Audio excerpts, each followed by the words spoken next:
ನಾವು ಇನ್ನಷ್ಟು ಬಲಿಷ್ಠ ಆಗಬೇಕು. ಯಾಕಂದರೆ ಸುಲಭ ಇಲ್ಲ ಅಂತ ಅಲ್ಲಿ ಗೆಲ್ಲುವುದು, ಮಂಡ್ಯವನ್ನು ಕೈಗೆ ವಶ ಮಾಡ್ಕೊಳ್ಳೋದು ಅನ್ನೋದು ಕಾರಣಕ್ಕಾಗಿ. ಹೀಗಾಗಿ ಕಾಂಗ್ರೆಸ್ಗೂ ಹೌದು ಮತ್ತು ಇವತ್ತು JDSಗೂ ಹೌದು, ಇಬ್ಬರಿಗೂ ಒಂದು ಛಲದ BJP ಮತ್ತು JDS. ಅದೇ ಕಾಲಕ್ಕೆ ಕಾಂಗ್ರೆಸ್ನಲ್ಲಿ ಒಂದು ಜಿದ್ದಾಜಿದ್ದಿ ಭಾಳ ಅದ್ರ ಮಂಡ್ಯದಲ್ಲೇ. ಅದಕ್ಕೆ ಮಂಡ್ಯ ಇದ್ದಿದ್ದು ಎಲ್ಲ ಈ ರಾಜ್ಯದ ದೊಡ್ಡ ಕೇಂದ್ರವನ್ನು ಗಮನವನ್ನು ಸೆಳೆದದು.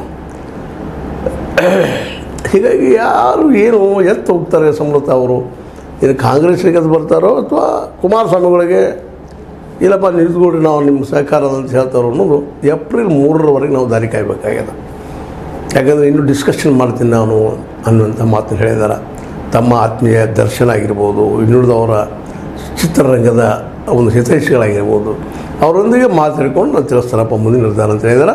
ಅದಕ್ಕೆ ಅವ್ರ ಜೊತೆ ಏನೇನು ಮಾತಾಡ್ತಾರೆ ಏನಿಲ್ಲ. ಅದೇ ಕಾಲ DKC ಅವ್ರಿಗೂ ಸಹಿತ ಇದೊಂದು ಕುತೂಹಲದ ಮತ್ತು ಅಷ್ಟೇ ಅನಿವಾರ್ಯವಾದಂಥದ್ದು. ಯಾಕಂದರೆ ಒಕ್ಕಲಿಗರ ಒಂದು ಲೀಡರ್ಶಿಪ್ದಲ್ಲೇ ಇವತ್ತು DK ಶಿವಕುಮಾರ್ ಅವರು ದೊಡ್ಡ ಮಟ್ಟದಲ್ಲಿ ಕೌಂಟ್ ಆಗ್ತಾ ಇದ್ದಾರೆ. ಅದರಲ್ಲೂ ನಮ್ಮ ಏನಪ್ಪ ಅಂದರೆ SM ಕೃಷ್ಣ ಅವರ ಒಂದು ತ್ಯಾರೆ ಮೇರೆಗೆ ಸಾಲದ ಮೇಲೆ ತಂತು ಇವತ್ತು DK ಶಿವಕುಮಾರ್ ಅವ್ರ ಶಿಷ್ಯರು ಇವತ್ತು ದೇವೇಗೌಡರು ಒಂದು ಕುಟುಂಬ ರಾಜಕಾರಣದ ವಿರುದ್ಧ ಇವರು ತಮ್ಮದೇ ಆದ ಕುಟುಂಬ ರಾಜಕಾರಣವನ್ನು ಇವತ್ತು ಮಾಡಿ ಆದಷ್ಟು ಸುಮಲತಾ ಅವ್ರನ್ನ ಕಾಂಗ್ರೆಸ್ಸಿಗೆ ತರಬೇಕು ಅನ್ನುವಂಥ ನಿರ್ಧಾರದಲ್ಲಿದ್ದಾರೆ. ಆ ನೆಪದಲ್ಲಿ ಅವ್ರು ಈಗಾಗಲೇ ಸಾಕಷ್ಟು ಅವರು ಮಾತಾಡಿದ್ದಾರೆ. ಆದರೆ ಯಾಕೋ ಅಲ್ಲಿ ಅವರಿಗೆ ಆ ಪ್ರಮಾಣದ ಒಳ್ಳೆಯ ಏನು ಒಂದು ಸೂಚನೆಗಳು ಬಂದಿಲ್ಲ ಅಂತ ಕಂಡು ಬರ್ತದೆ.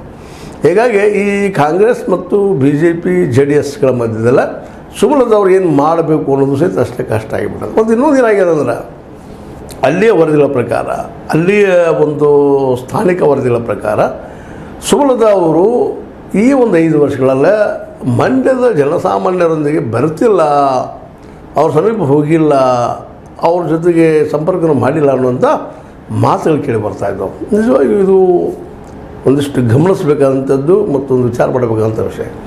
ಯಾಕಂದರೆ ಸುಮಲತಾ ಅವರು ಪಾಪ ಇದ್ದಂಥ ಫೀಲ್ಡು ಸೆಲೆಬ್ರಿಟೀಸ್, ಅವರು ಒಂದು ಸಿನಿಮಾ ಕ್ಷೇತ್ರ ಹೆಸರಿದೆ, ಅಡ್ಡಿ ಇಲ್ಲ. ಆದರೆ ಏಕಾಲಕ್ಕೆ ಸಿನಿಮಾ ರಂಗದಲ್ಲೂ ಮತ್ತು ಇದರಲ್ಲೂ ಭಾಗವಹಿಸೋದು ಕಷ್ಟ. ಆದರೆ ರಿಟೈರ್ ಆಗಿದ್ದಾರೆ ಬಿಟ್ಟರೆ ಕಲಾವಿದೆಯಾಗೆ ಅದು ಕಲಾವಿದೆ ರಿಟೈರ್ ಆಗೋದಿಲ್ಲ, ಯಾವಾಗಲೂ ಒಳಗೆ ಇದ್ದೇ ಇರ್ತಾಳೆ. ಹೀಗಾಗಿ ಅವ್ರಿಗೆ ಜನಸಂಪರ್ಕ, ಜನಸಾಮಾನ್ಯರ ಜೊತೆ ಹೋಗಿ ಬೆರೆಯುವಂಥದ್ದು, ಜನರ ಸಮಸ್ಯೆಗಳಿಗೆ ಸ್ಪಂದಿಸುವಂಥದ್ದು ಸ್ವಲ್ಪ ಕಷ್ಟ ಆಗ್ತದೆ ಏನೋ. ಈ ಹಿನ್ನೆಲೆಯಲ್ಲಿ 5 ವರ್ಷದಲ್ಲಿ ಒಂದು ರೀತಿ ಆ್ಯಂಟಿ ಇನ್ಕಂಬೆನ್ಸಿ ಅವ್ರ ಮೇಲದ. ಕೆಲಸ ಮಾಡಿಲ್ಲ ಇವರು, ನಮಗೆ ಕೆಲಸ ಮಾಡಲಿಲ್ಲ, ಇಲ್ಲಿ ರೈತರ ಪರ ಆಗಿರ್ಬೋದು, ಕಾರ್ಮಿಕರ ಪರ ಆಗಿರ್ಬೋದು, ದುಡಿಯುವ ವರ್ಗದ ಪರ ಆಗಿರ್ಬೋದು, ಇವರು ನಮ್ಮ ಕೆಲಸ ಮಾಡಿ ಕೊಟ್ಟಿಲ್ಲ ಅನ್ನೋದು ಒಂದು ಆರೋಪ. ಈ ನೆಲೆಯಲ್ಲಿ ಮತ್ತು ಇದು ವಿರೋಧಿಗಳು ಹಬ್ಬಿಸೋದು ಇರ್ಬೋದು, ಇಲ್ಲಂತಲ್ಲ. ಯಾಕಂದರೆ ರಾಜಕಾರಣದಲ್ಲಿ ಏನು ಬೇಕಾದ್ರೆ ಆಗ್ತಾ ಇರ್ತದೆ. ಹೀಗಾಗಿ ವಿರೋಧಿಗಳು ಹಬ್ಬಿಸೋದು ಇರ್ಬೋದು, ಇಲ್ಲ ನಿಜವಾಗಿಯೂ ಹಾಗೇ ಇರ್ಬೋದು. ಆದರೆ ಅಲ್ಲಿಯ ಸ್ಥಾನಿಕ ಒಂದು ಅಲ್ಲಿಯ ವಾತಾವರಣ ನೋಡಿದಾಗ ನಮ್ಮ ಸುಮಲತಾ ಅವರು ಯಾಕೋ ಏನೋ ಅದನ್ನು ಅಷ್ಟು ಸೀರಿಯಸ್ ಆಗಿ ತೊಗೊಂಡು ಕೆಲಸ ಮಾಡಿದರೆ ಇವತ್ತು ಇನ್ನೂ ಹಗರಾಗ್ತಿತ್ತು ಅವ್ರ ಕೆಲಸ. ಆ ಒಂದು ಎಂಟಿ ಇನ್ಕಂಬೆನ್ಸಿ ಭಯದಿಂದಾಗಿನ ಅವ್ರಿಗೆ ಟಿಕೆಟ್ ಕೊಡೋದಕ್ಕೆ ಹಿಂದೆ ಮುಂದೆ ಮಾಡಿತು BJP.